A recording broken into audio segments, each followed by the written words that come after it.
Hi, Dale again, coming to you from my garage.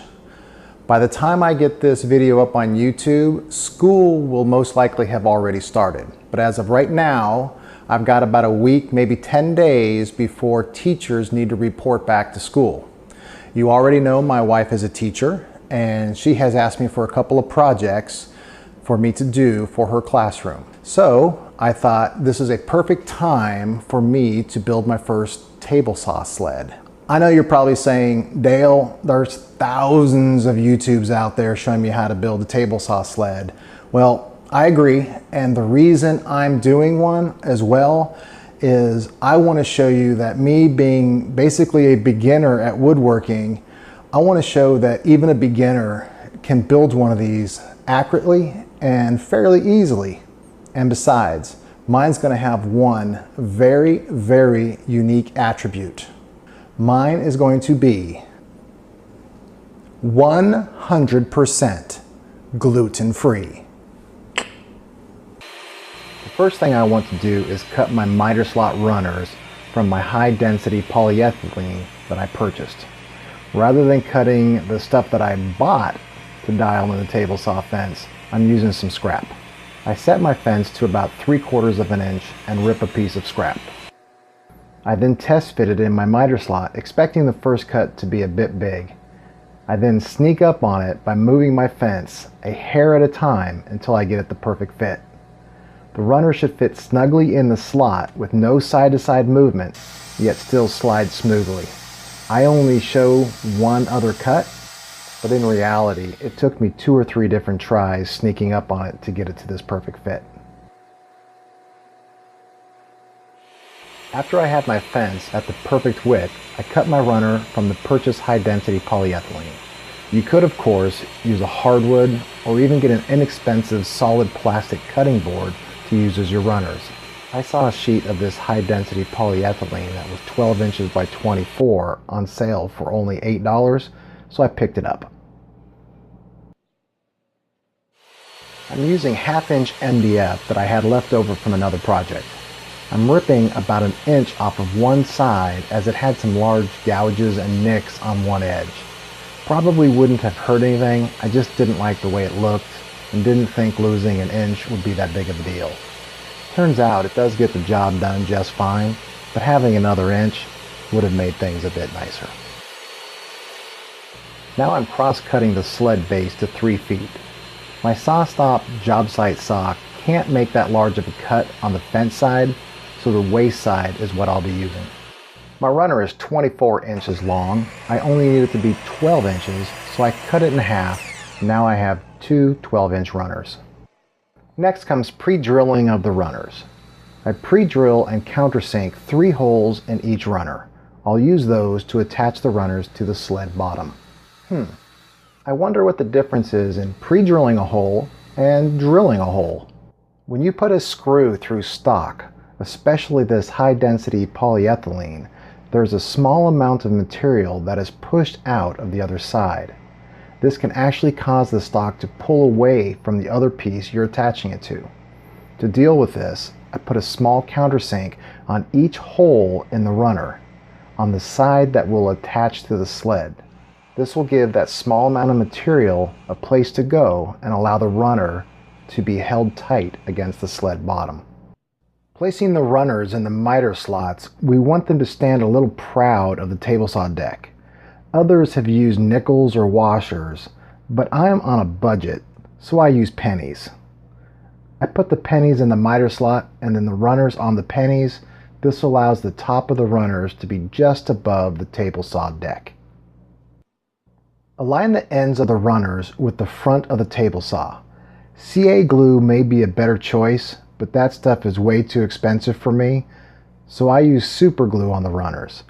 Then use my fence to square up the sled bottom as best I can and hold pressure on the sled to get a good connection to the runners. This really is only a temporary connection until I can get the screws in. Being as gentle as I can, I very carefully remove the sled from the table and turn it upside down on the saw. I used 1/2-inch screws to attach the runners to the sled. it would have been a good idea to clamp down the ends of the runners to the sled while I screwed them down. I didn't do that, and while I was screwing down the ends, it caused the runner to break away from the super glue. Luckily, the screw had already bitten into the sled and the runner did not move. A quick test and it looks good. It's a little snug, but I'll take care of that later. It's now later and I've taken care of it. Paste wax is a perfect fix. I applied it to the bottom of the sled, including the sides of the runners, and now it slides very, very smoothly. So I can have a reference mark for the blade kerf, I make an initial cut about halfway through the sled. I grab a scrap 2x4 about 12 inches long that I'll use for the leading end of the sled. I round over the sides so there are no sharp corners. Pre-drill some holes from the bottom of the sled, making sure to stay clear of where the blade will be. Be sure to countersink these holes so the screw heads do not make contact with the table saw deck. Now clamp down the scrap 2x4 and attach it to the sled with screws. Just get this as square as you can by eye. This is only for stability of the sled and does not need to be square. For the sled fence, I'm going to use two 3/4 inch MDF boards glued together to give me a 1.5 inch fence. This should give it enough strength to stay flat for years to come. I ripped one piece at 5.25 inches and the second at 5 inches. This will give me a 1/4 inch overhang after glue up, which will give me a nice straight side with no glue bleed out to make it easier to rip to the final size later. Gluing these two pieces together, remember rule number 2 in Zombieland, double tap.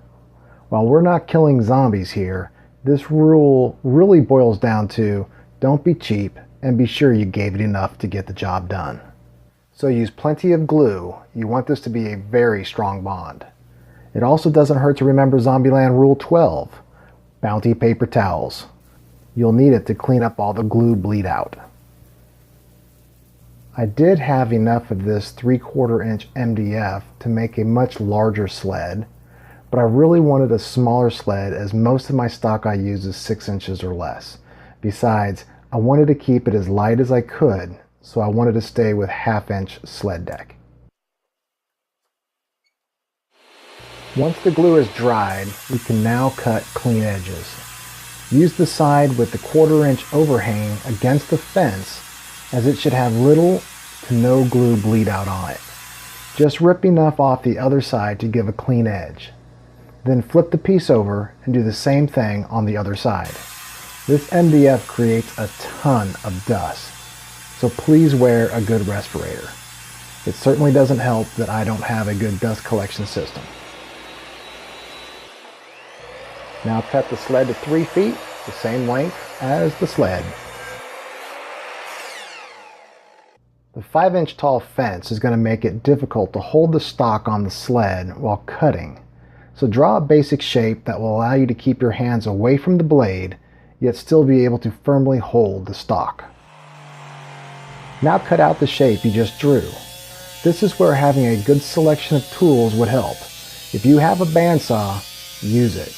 I don't, so I'm going to use my jigsaw. 1.5 inches of MDF is a pretty tough cut. Since my lines are straight, I should have moved to my circular saw and just finished up with the jigsaw. But I was now in it to win it, and I was going to prove I could beat that wood. For the comfort of my hands, I used my router and rounded over all the top edges of the fence. I have a desk job in my real life, so my hands are baby soft, and I intend to keep them that way.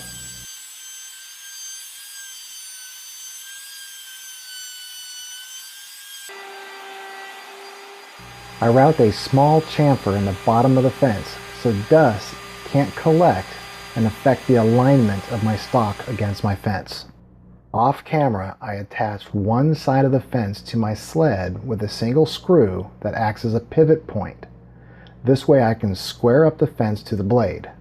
I take the straight edge of my combination square and insert it into the cut I made halfway through the sled. Then using my 4-foot level, which I know to be flat, and my framing square, I square the fence as best I can.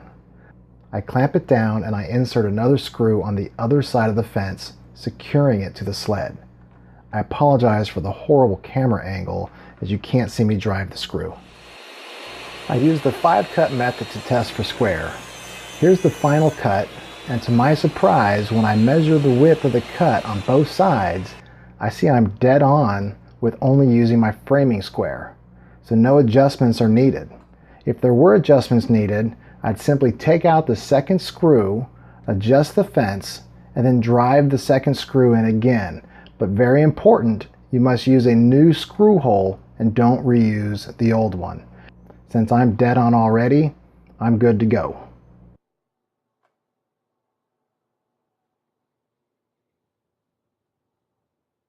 The final step is to drive a few more screws into the fence to really lock it into place. I'm now ready to use the fence, which I know I'm going to love having.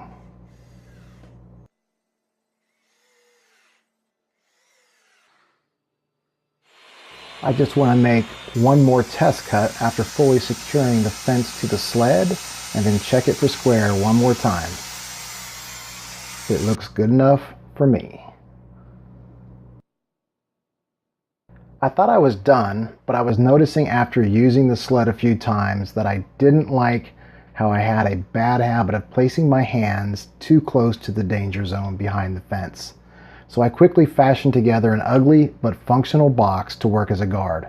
After installing it, my hands now stay safely away from the blade, as well as the blade is safely inside the box, thus protecting my baby soft hands.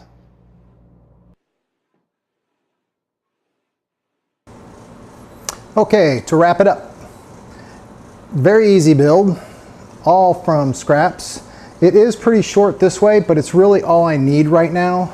Most of the stock that I will be cutting is only going to be probably 6 inches at most, and this just happened to be the width of what I had.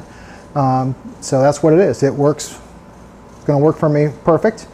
Got the safety device on here, which is nice. Slides really easy. Super easy to slide. You saw I did the 5-cut method. Some people say you don't need the 5-cut method, just square it with your framing square. You can see after I did it to test it, I put my calipers on it, came out perfect on both sides. So using the square, I was able to get it dead on. So if you like it, give me a thumbs up. If you see anything that I didn't do right or I could have done better, please let me know. I'm learning this as I go. And if you want to follow me, subscribe. See ya.